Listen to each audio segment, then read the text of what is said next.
Hello, everybody, and welcome back to the Detroit Tigers franchise. Episode number, I have no fucking clue, but it is the 2030 end of season report.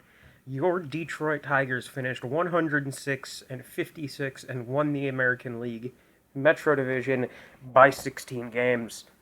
Um, truly, we had a very, very, very good year. Um, so you can see the lineup produced really well. Riley Green had not quite a career year, but with the bat, this was definitely a career year. 6 WAR, 161 OPS plus. What was it in terms of WRC plus? 155. Didn't quite clip 30 homers, but honest to God, he had a very strong season with the bat. Colt Keith, 7 WAR, 161 WRC plus. This was as high as like 180 a few weeks ago. I think he might have not done as well down the stretch.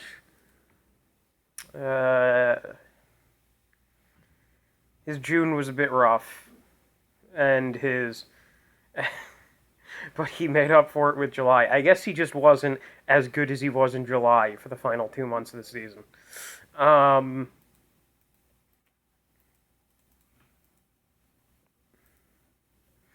Gleyber Torres hit 33 home runs and was kind of league average. This will probably be his final year here. I have a replacement lined up for him, but yeah, it was a good season. Probably not the best season for him, but if this is the last time he suits up in a Detroit Tigers uniform, I'm not too terribly disappointed with how it went for him.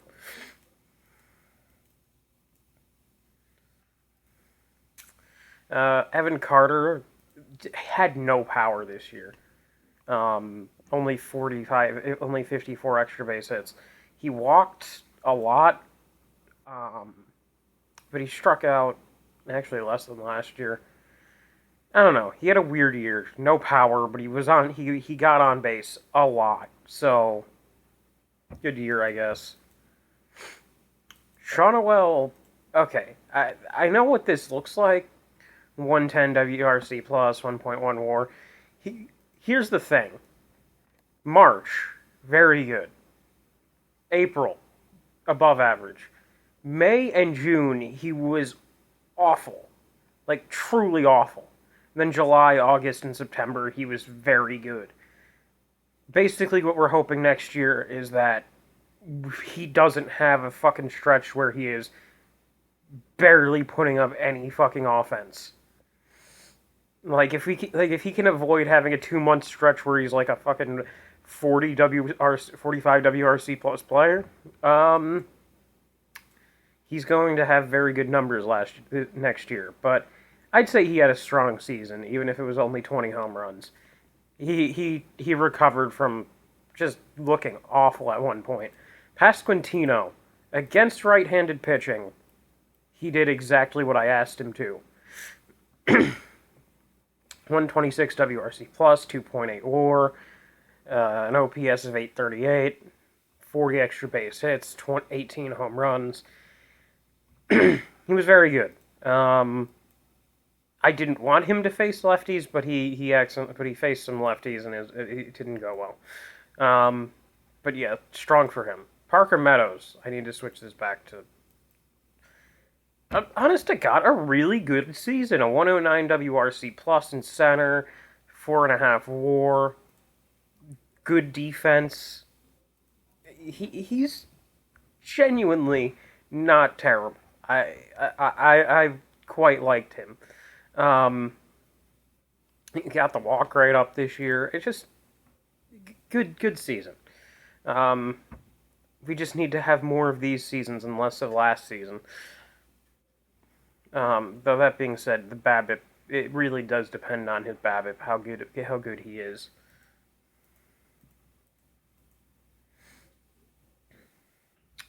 Connor Bennett, honest to God, 116 WRC plus, one of the best catchers in the league defensively. Good fucking year, man. I will take seasons like this.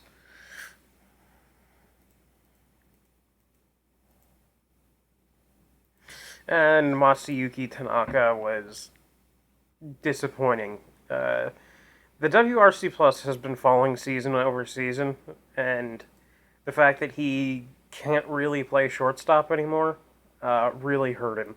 Um, I kind of want to find a way out of this contract, but I don't really think there is, given that I gave him that no trade clause. So we have at least 2 more years of him after this. I'm sure we'll find. So I'm sure even if he ends up sitting on the bench these last 2 seasons, he'll be fine. Um, yeah, we're gonna have the budget space next year. Uh, where's the accounting? Yeah, we're gonna be fine. Um, okay. The pitching was quite good. Yamamoto, Job, Scott, Kim, they all pitched fine. Scott had a weird season where it looked like he was a much worse pitcher than he actually was. Though his FIP has been the exact same as it has for the last 2 years now. He just got really fucking unlucky.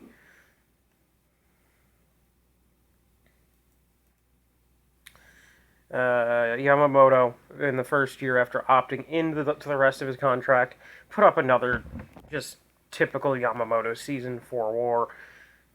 Just continuing to prove that trade that I made all those years ago was insanely wise. Still got we still have 5 more years of this contract. Excited to see how it goes. Job, um, great year. If this is it, a 5 WAR season, just I will miss Jackson Job. I've discussed a contract extension with him. Um, actually, I can discuss it again. What does he fucking want? Can I do 8 years?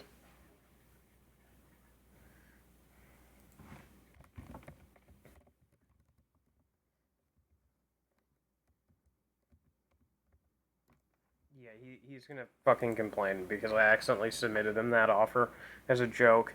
Um, yeah, I don't know. And Kim was fine. His FIP was a bit high, but overall, I'd say well, he pitched well for us.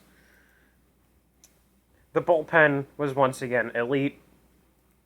Smith, Shulver, and Burns were a very good stopper combo. Shulver once again clipped 100 innings and was just really good. Like, he's thrown 455 innings for us in his career with 42% above league average run prevention. He's just a damn good pitcher. I wasn't expecting this. Corbin or Chase Burns, not as good as last year, but he still pitched well. The walk rate came down a bit. The hit rate came down a bit. I think he just got a bit more unlucky this year. Um, okay, how does he? Oh, he just had a higher home run rate than last year. Yeah, that's a concerning home run rate, but I'm not. I don't think that he's bad.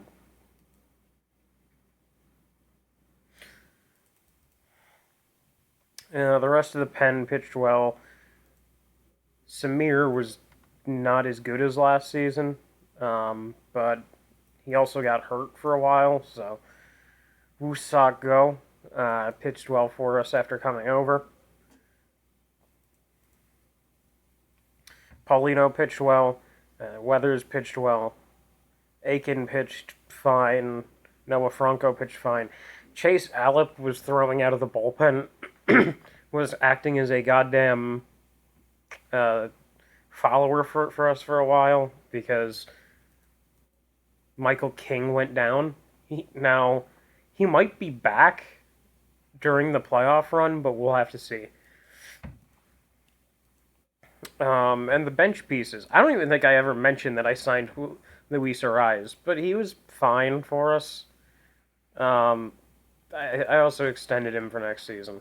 Um, I called it Noah Franco at one point during the season just because I needed somebody off the bench. He was fine. Li was once again like a decent hitter off the bench and decent fielder, so that was nice.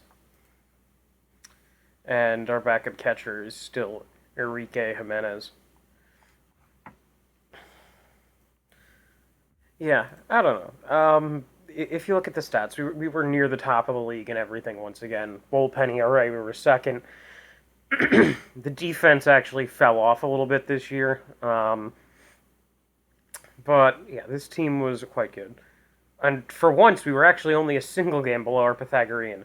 We were fucking amazing at home this year. Um, yeah, we crushed right-handers. Uh, Once again, it was kind of a rough start that stopped us from going after like an all-time wins record. But 4-7, 7-10, 17-12, 19 and like from June onwards, we were insane. um. Uh. So let's see who won all this. Let's see how the standings ended up rolling. Finishing out. We made it. The Expos made it. The Blue Jays made it, and the Pittsburgh Pirates made it. Which left the New York Yankees on the outside looking in, even though they were definitely a better team than the Pirates this year. In the South, the Nationals and Astros made it, and yeah, in the last episode when we just absolutely demolished the Nationals, that was a fucking playoff team. We did that too. Holy fuck! The Rockies once again had like 200 fucking run differential, but this year they only won 94 games, so they got quite unlucky. The Royals were fine and somehow made the playoffs. The White Sox with Travis Bazzana and Michael Jordan failed to make the postseason. Um, that is a massive waste of a season. 40 homers, 9.8 WAR. Goddamn, what a waste. Um, the Mariners, Diamondbacks, Portland Beavers, and Los Angeles Dodgers all made it. The Portland Beavers made the playoffs. The Nashville Sound still finished last in their division. I can see how this is going to go. The Portland Beavers really fucking took off this year. Paul, though that's probably because they bought themselves a rotation. Paul Skeens, Garrett Crochet, Edouard Phillips, Edward Perez, Connor Phillips pitched well. Whatever. Keaton Wynn and Jaron Duran was their closer. Their lineup wasn't particularly good outside of Starlin Cava emerging. This guy basically fucking. This guy is basically the second coming of Ichiro from the looks of it, or as we call him now, Dom Smith. But yeah, he seems to be a very good bat and a very good glove. The Diamondbacks obviously made it off of the fact that that JJ Musina went went 26-0 with a 0.70 ERA, 257 innings, a FIP of 0.00, and got 22 WAR. I don't even know what to say about this season, so I'm not going to say anything else. Just, what the fuck? And the Dodgers made it off of the back of signing a bunch of really good players in free agency a few years ago. Wait, where the fuck is Torkelson? I know they signed him. Is he not in the lineup this year? No, he was in the lineup.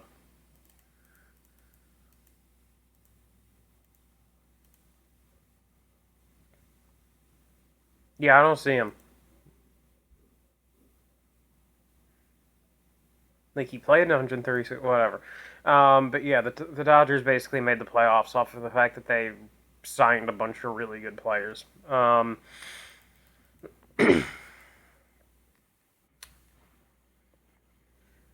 While we're here, might as well look at the statistics. Because all the wacky... Oh my god, a guy hit 67 home runs. That's cool. Like, Aaron Judge did that like 4 years in a row, but that's cool. Good for you. But let's just look at the American League. Colt Keith and Riley Green were both near the top of the batting average leaderboard.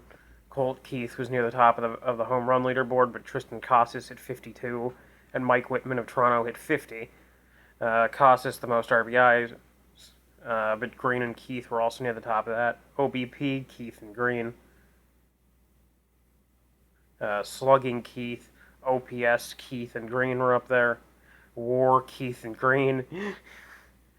At bats, Riley Green was near the top of it. Hits, Keith and Green both finished with 180 in the 180s. Runs, Green was second in the league to Acuna. Doubles, Riley Green was near the top of that. Triples, Riley Green did lead that with 15. Evan Carter got 11. What the fuck? Costas got the total bases.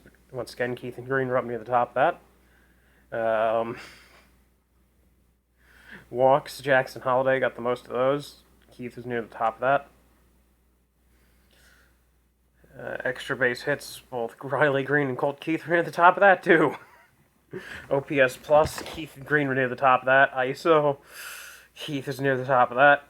Win probability added, Riley Green was near the top of that. WOBA, once again, near the top of that.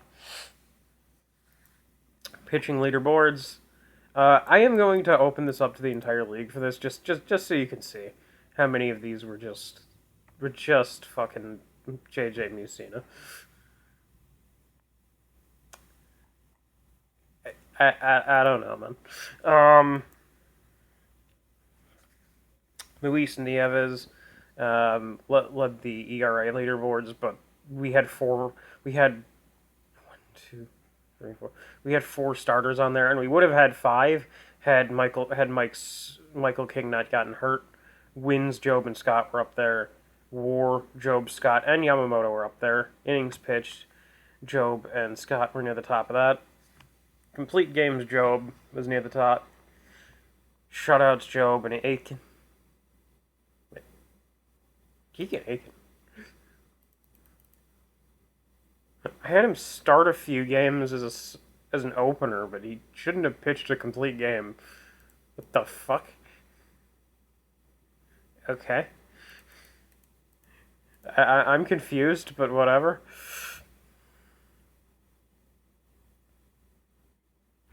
Strikeouts, Scott, Job, and Yamamoto were near the top of that.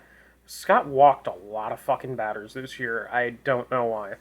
Yamamoto and Job were near the top of walks and Ks. K per 9, Scott was near the top. I'm just going to keep going. Whip, FIP. We had 3 guys near the top of FIP. ERA plus, WAR, our WAR. We had a bunch of guys up here. Like, man, we just fucking killed it with the amount of really good starters we have on this list year after year. Smith Shulver had the most shutdowns, and I have no idea. I don't know if there's like a shutdown percentage fucking thing, but I'd really like to see that holds and quality starts. Jackson Job was near the top of that. Fielding. Connor Bennett was the best defensive catcher in the league this year. And our former catcher led the league in passed balls, so that's nice.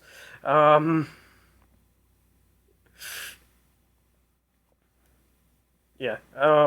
Hey, inning total chances. The one thing that Nolan Shonowell was actually, good at this year. Team statistics. We were the best pitching team in the league as usual. I feel like this has just been a thing with us for a while now, that we have a really good pitching staff. The offense wasn't as good this year as it had been in years past, but we hit well enough to where it didn't really matter that much. We scored the most runs in the league, even if we didn't have the highest WRC plus. So, skill issue, I guess. Most walks. Nowhere near the top of stolen bases, but we hit a few home runs. Led the league in triples. And then when it comes to fielding, we were really good, but we got absolutely destroyed by Washington. And this is just the American League, by the way. I completely forgot to check. Yeah, I was assuming. Like, we were actually only, like, 6th or 7th in the league in defense this year. Um, I don't know. It's fine. Okay. So here are the final 8 teams. We will be taking on the Pittsburgh Pirates like we did in the wild card round last year, and the Astros and Nationals will also be playing in the ALDS.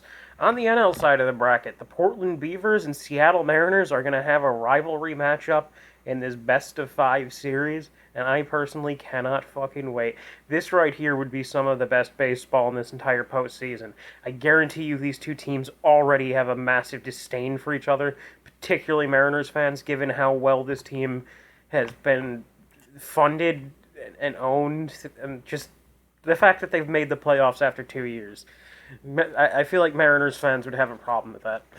And then the Diamondbacks off the back of JJ Musina basically carrying them through that series. Will take on the Colorado Rockies for the second year in a row. Now their pitching's kind of out of whack because they didn't sweep them, so this could actually be not a great thing for Colorado. They very well could. I meant Arizona's pitching's out of whack because Musina was had to throw Game 5. So the Rockies could very well win this series quite comfortably because Musina is only going to be able to start once. Um, Great postseason ahead, truly. I'm looking forward to it. We go for 3 in a row. Will we do it? Let's find out soon. Go Tigers. See you guys next time.